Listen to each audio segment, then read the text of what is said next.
My name's Paul Cusco. I'm a member volunteer at the Phoenixville Area Historical Society.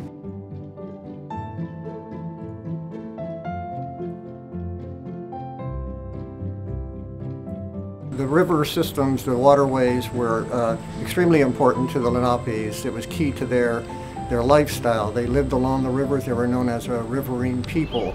They depended on the rivers for transportation as well as sustenance. The artifacts in our collection were donated by Phoenixville residents. We were fortunate that in the 1950s there were some active archaeological interested people as kind of hobbyists and stuff, and spent a lot of time searching for artifacts. The key to our collection is basically, we call it the McAvoy collection.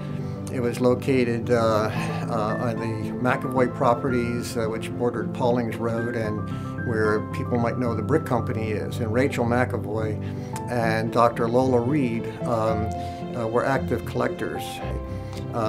Artifacts are also in our collection from the north side of town that were collected what we call Tunnel Hill before the housing developments were put up on the farms up there. We also have them from Schuylkill Township. So the whole river, the whole Schuylkill River Valley, and in particular our area of interest for the Historical Society. What I have on display here to show you are artifacts that were donated to us. These come from our Rachel McAvoy collection. We have various styles of arrow points and spear points. These were all collected locally in Schuylkill Township on the back of McAvoy property. A piece like this would be called a scraper. Be used for scraping the backs of hides and so forth. The long skinny points could be used as drill bits attached to a reed and rotated. This is an interesting piece. It's a small mortise and pedestal.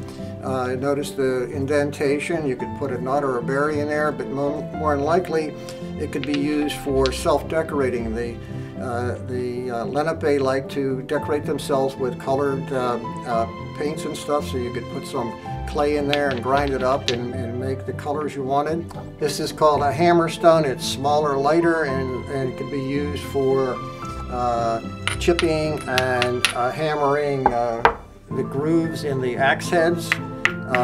It's a nice tool. Another tool that was used by these Stone Age people were bones and antlers.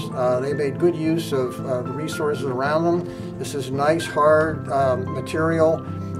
It could be sharpened into points for like an awl to punch holes in leather.